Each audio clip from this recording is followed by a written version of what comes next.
Oke, Assalamualaikum warahmatullahi wabarakatuh.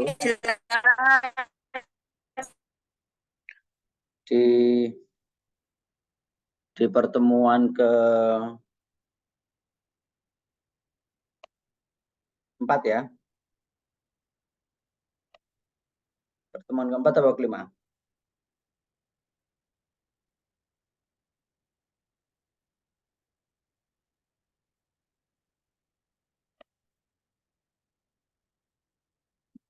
Oke, di pertemuan ini kita mengulas mengenai legitimasi dan kelembagaan, di mana dua hal ini kelanjutan dari materi yang kemarin ya. Jadi di dalam unsur sosiologi pemerintahan itu ada bagian namanya legitimasi dan kelembagaan. Nah, menurut Max Weber ya, yang mengulas mengenai sistem legal ya di dalam suatu sistem pemerintahan, secara umum legitimasi itu dibagi menjadi tiga bagian ya. Pertama legitimasi tradisional, kedua legitimasi nasional legal, yang ketiga legitimasi karismatik. Nah, apa yang kemudian dimaknai sebagai legitimasi tradisional? Legitimasi tradisional itu pertama berangkat karena adanya tradisi, kepercayaan, dan norma yang berlaku secara cukup lama di masyarakat. Misalnya, di masyarakat yang tradisional, penguasa atau pemimpin atau tokoh masyarakat misalnya, itu dipandang sah, dipandang baik karena adanya garis keturunan, adanya ketokohan, atau hubungan dengan kekuatan spiritual atau mistik. Jadi misalnya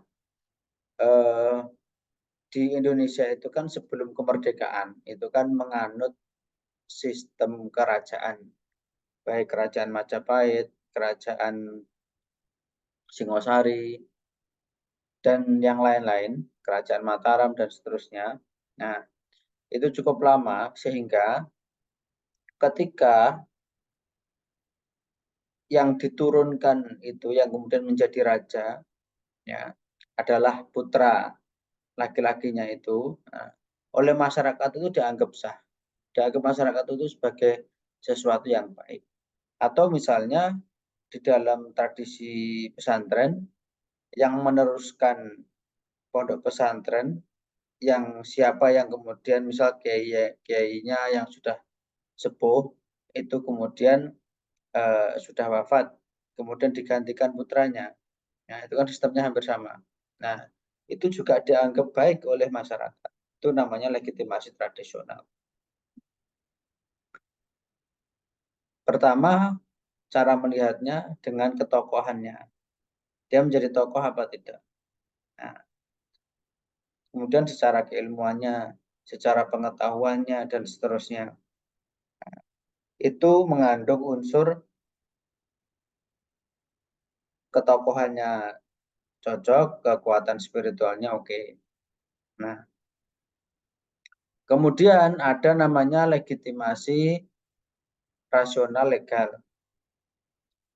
Legitimasi ini didasarkan atas aturan hukum, konstitusi, atau prosedur yang ditetapkan secara legal atau formal. Nah, misalnya sistem demokrasi modern atau legitimasi pemerintah di dalam proses pemilihan umum yang adil, kemudian kepatuhan terhadap hukum serta pengakuan terhadap otoritas yang diberikan oleh konstitusi. Nah, bedanya dengan yang pertama tadi, pemimpin itu ditentukan secara legal formal melalui aturan misalnya proses pemilihan umum, ya. Si calon mencalonkan diri di KPU, kemudian melalui proses tahapan seleksi dan macam-macamnya sampai proses kampanye, sampai proses pemilihan, kemudian sampai ditetapkanlah si calon tersebut sebagai bupati, sebagai wali kota, sebagai gubernur, sebagai presiden, dan seterusnya. Nah, itu mencakup legitimasi rasional legal. Jadi keberadaannya itu diakui secara legal. Begitu. Nah, kemudian yang ketiga ada namanya legitimasi karismatik. Legitimasi karismatik itu berkaitan dengan kepribadian yang baik, istimewa, kemudian berwibawa, dan macam-macamnya dari suatu pemimpin. Misalnya, pemimpin karismatik itu misalnya kayak kiai, ustadz, nah, ataupun tokoh masyarakat yang dianggap memiliki kepribadian baik, bisa mendorong masyarakat berbuat baik misalnya, atau keberadaannya tidak merasa ditakuti oleh masyarakat, dan seterusnya. Kemudian memiliki kemampuan retorika yang baik. Jadi bisa menjelaskan hal-hal misal masalah kehidupan, masalah hidup, masalah sosial, dan macam-macamnya itu bisa menjelaskannya. Ditambah lagi secara spiritual cukup mumpuni, ya, sholatnya baik, terus kemudian pemahaman keagamaannya bagus, misal dan seterusnya, itu akan dianggap sebagai bagian dari legitimasi karismatik. Nah, kemudian ada namanya istilah penokohan dan macam-macamnya itu. Nah, apa kemudian kaitannya dengan kelembagaan? Jadi, legitimasi yang terbentuk tadi itu kemudian secara kelembagaan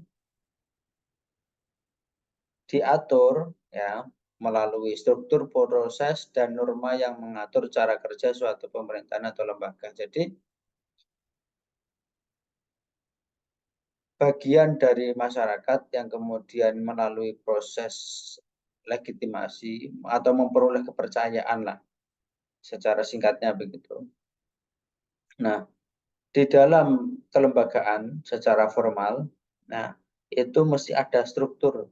Nah, struktur itu terbentuk melalui beberapa mekanisme, ya, baik pemilihan, baik eh, apa namanya, koordinasi, kemudian apa namanya, struktur yang bawah tinggi itu.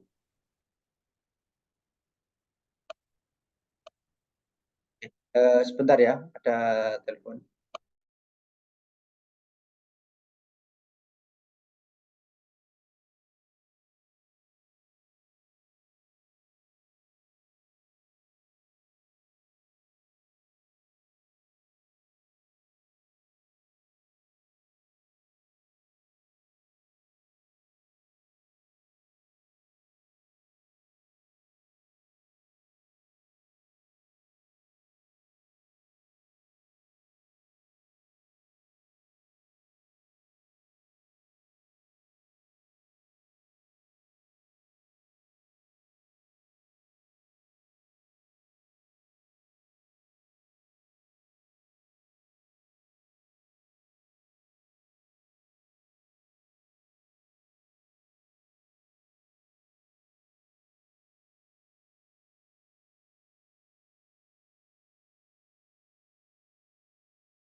Oke, saya lanjut.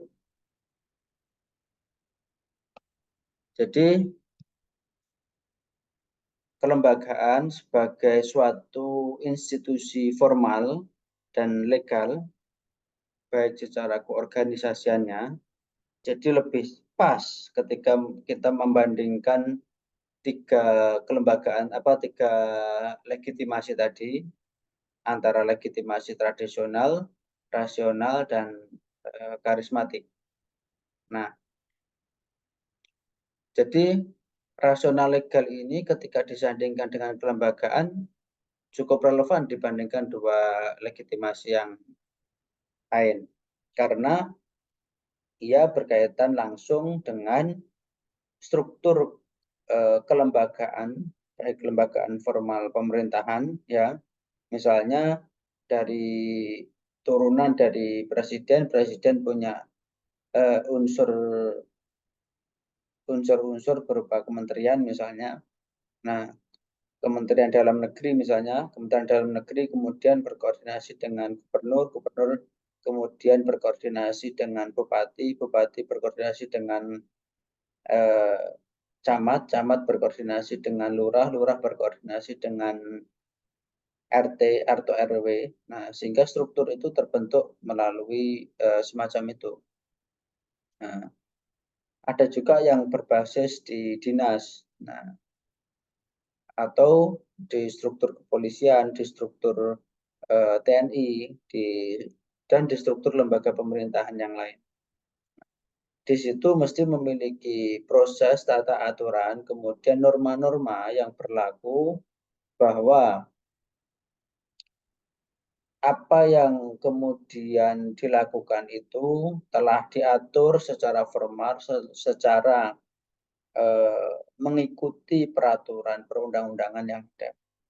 Sehingga mereka mesti akan ditegur ketika misalnya bertentangan dengan sistem yang berlaku atau peraturan perundang-undangan yang ada.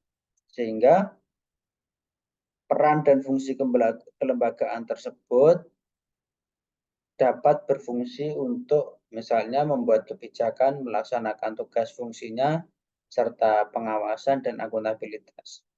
Sehingga kaitan antara legitimasi dan kelembagaan itu cukup relevan. Nah, di bagian yang lain, legitimasi atau kepercayaan yang kemudian melekat pada suatu lembaga pemerintah, nah, itu biasanya dilihat dari seberapa lembaga tersebut membuat moto, membuat slogan, atau membuat apapun yang kemudian dirasa dapat meyakinkan masyarakat bahwa lembaga yang akan digunakan oleh masyarakat itu sebagai suatu lembaga yang kredibel, bagus, atau membantu masyarakat, ataupun mendukung adanya program-program yang berkaitan dengan kebutuhan masyarakat dan seterusnya. Nah, sehingga turunan hal yang penting dari suatu legitimasi itu adalah kepercayaan. Sehingga dimanapun ia berada,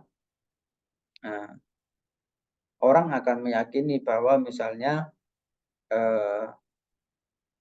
TNI itu tertib, nah, misalnya begitu, atau lembaga Satpol PP, nah, itu biasanya kemudian menertibkan beberapa entah preman atau pasar atau apapun, sehingga orang akan melihatnya semacam itu.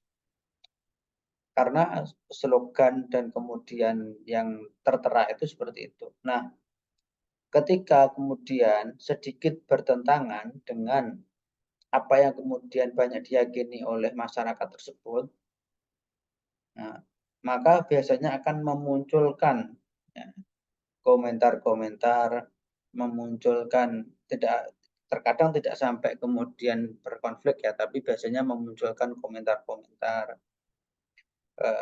yang menginginkan bahwa lembaga tersebut bagaimana harus kembali ke relnya, kembali ke idealnya suatu lembaga itu bagaimana. Itu yang sering terjadi. Misalnya dalam beberapa kasus parkir itu dikelola, dikoordinasikan melalui Dinas Perhubungan. Nah, ketika kemudian ada oknum-oknum yang kemudian dirasa kurang membantu masyarakat di dalam proses itu, misalnya ada tukang parkir tiba-tiba datang tanpa harus menyeberangkan atau apalah itu, atau membantu atau apa, hanya terima uangnya saja misalnya, kadang sampai marah-marah dan seterusnya. Nah, kemudian itu kemudian banyak melibatkan bagaimana sikap dishub, bagaimana penertibannya, bagaimana ini dan seterusnya. Nah, komentar-komentar itu menunjukkan bagaimana lembaga yang dirasa membantu tadi itu kembali ke relnya kembali. Tapi tidak dibiarkan. Dengan kemudian peduli semacam itu, jadi menginginkan bagaimana suatu lembaga itu bisa berjalan semestinya. Nah, itu salah satu fungsi bagaimana keterkaitan antara kelembagaan dan legitimitas. Oke, dari sini ada yang mau didiskusikan. Silakan kalau mau ada yang ditanyakan.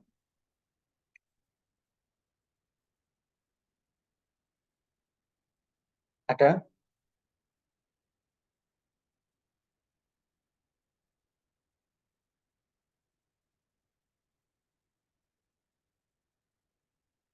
Tidak ada? Tidak, Pak. Belum. Oke, kalau nggak ada Belum, saya Pak.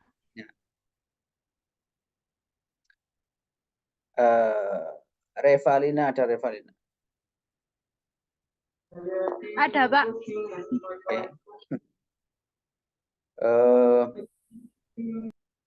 Di lembaga pemerintahan, kamu pernah berkunjung atau pernah mengurus apa misalnya contohnya? Misal di rumah sakit, di BNN, atau di apa namanya, di Dukcapil, atau di apa, di lembaga pemerintahan pokoknya. Apa yang pernah kamu alami dan pernah kamu rasakan? Waktu buat KTP. Kamu melihat slogan tertentu atau kata-kata yang seakan-akan meyakinkan atau menghipnotis kamu bahwa ini kredibel misalnya, bahwa lembaga ini siap melayani dengan sepenuh hati misalnya. Kamu menemukan seperti itu apa enggak? Enggak. Enggak ada ya? Enggak ada. Ada kata-kata yang akan meyakinkan bahwa lembaga di Dukcapil untuk mengurus KTP itu cukup membantu, transparan, akses mudah, pelayanan baik, dan seterusnya. Itu ada enggak? Mungkin ada, cuma waktu itu nggak terlalu memperhatikan.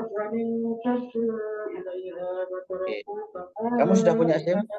Belum. Oke. Itu ya, pengalaman buat KTP ya. Iya. Terus Ayunda, Iya, Pak. punya pengalaman apa ketika di lembaga pemerintah? Di rumah sakit kah? Pernah sakit atau pernah berkunjung atau di mana? Atau di Iya, di desa? rumah sakit, Pak. Di rumah sakit. Oke. Nah, di rumah sakit biasanya banyak slogan yang baik-baik gitu ya. Iya, Nah, iya. itu apa yang bisa kamu lihat dan bagaimana kamu membandingkannya dengan pelayanannya, dengan cara mereka menyambut pasien, menyambut pengunjung dan macam-macamnya itu.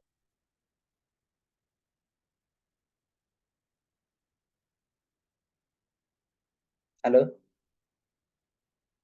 Halo. Ya, gimana? Patah-patah, Pak. Itu tadi patah-patah Oh, oke. suaranya. Oke, saya ulangi. Jelas suaranya. Ya, sudah. Oke. Kamu kan punya pengalaman di rumah sakit, ya. Entah kamu yang sakit atau mengunjungi orang sakit, ya. Itu kan banyak slogan-slogan yang dibuat oleh pihak rumah sakit, ya.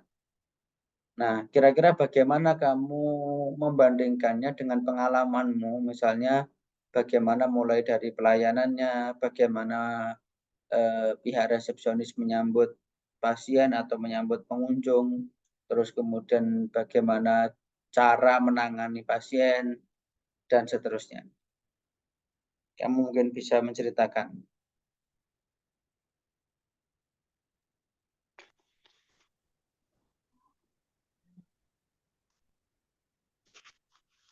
Kalau pelayanannya di resepsionis itu mungkin dari kayak mengucapkan salamnya orangnya itu ya, Pak ya. Kayak ramah gitu. Terus? Habis itu kan kayak ada apa poster-poster di dinding yang kayak obat adalah penyembuh atau apa gitu loh, Pak. Nah, itu juga kayak fakta. Kan soalnya dokter itu juga memberikan kayak penanganan-penanganan ke pasien-pasiennya gitu. Obat adalah apa? Yaitu obat kayak obat adalah penyembuh utama. Jadi kalau sakit itu harus segera periksa gitu. Oke. Terus? Sudah, Pak. Oke. Nah, eh, jadi dengan kata-kata semacam itu, jadi pikiran kita kemudian disetting, kalau sakit itu harus ke rumah sakit, harus berobat, harus minum obat. Karena kita sudah disetting pikiran kita, itu kan masalah legitimasi. Sehingga bentuk kepercayaan bahwa kalau kita sakit itu ya ke rumah sakit, atau sakit itu ya berobat, sakit itu ya minum obat, atau ke dokter lah itu. Nah, sehingga dibuat semacam itu. Sehingga ketika bertentangan, ya misalnya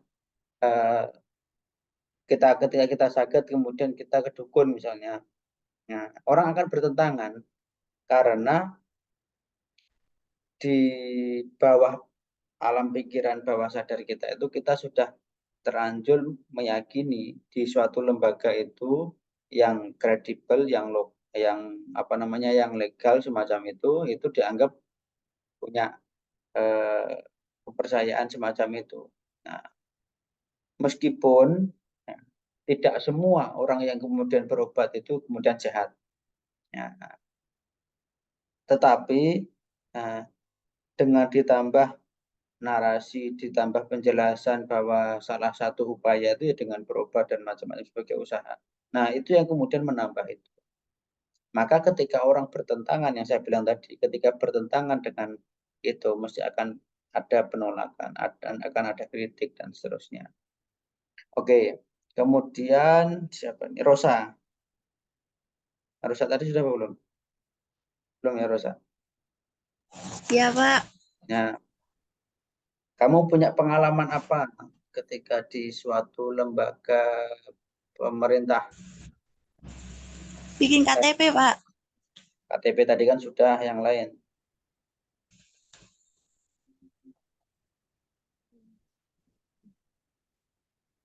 Ngurus SIM lah, atau ngurus apa namanya, di bank atau apa? Bikin SIM, Pak. Oke. Apa yang kamu temukan di situ, di Satlantas?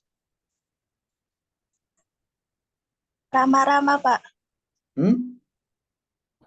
Ramah-ramah, orangnya baik, ramah gitu. Oke. Ada tulisan kata-kata yang menarik.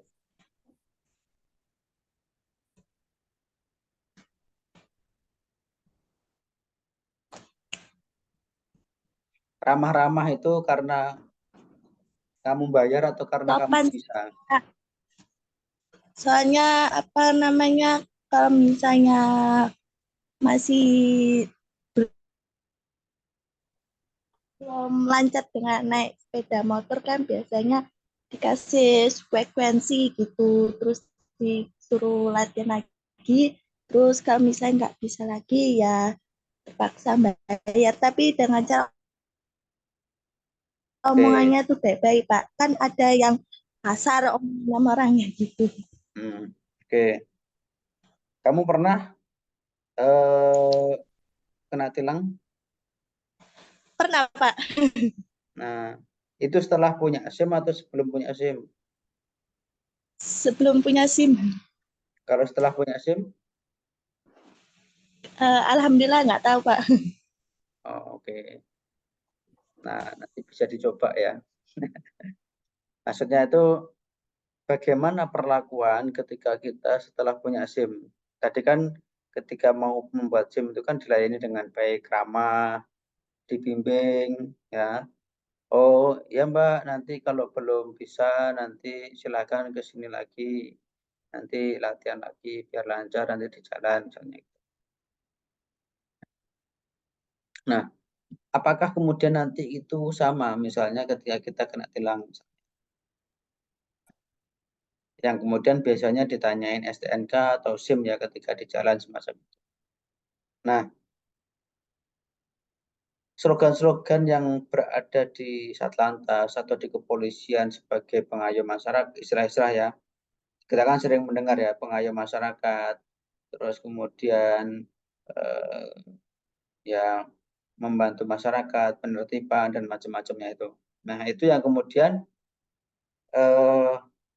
dirasa itu sebagai bentuk legitimasi yang selalu ditekankan oleh pihak kepolisian, pihak apa namanya ini Satlantas dan seterusnya, yang kemudian bagaimana keberadaannya dia itu dianggap aman bersama masyarakat, tidak bertentangan dengan masyarakat. Nah, itu yang kemudian ketika ada sesuatu yang mungkin agak berbeda ya, misalnya ini ada oknum polisi kok suka nilang misalnya, atau kadang suka cari gara-gara misalnya. Nah, itu kemudian dikembalikan kembali seperti tadi itu. Nah, komentarnya adalah bagaimana sikap kepolisian dengan kasus macam ini dan macamnya. Nah, itu kemudian karena settingan yang masuk di pikiran kita sebagai suatu kepercayaan terhadap suatu lembaga tersebut menginginkan kondisi yang ideal kembali ketika ada sesuatu yang agak berbeda. Nah, itu fungsinya dua dalam kajian sosiologi pemerintahan, legitimasi dan kelembagaan itu selalu berseiringan dan berkaitan. Gitu ya, bisa dipahami?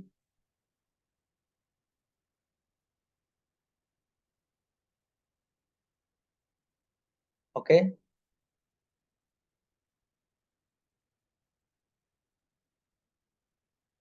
ada yang mau disampaikan? Liburnya kapan?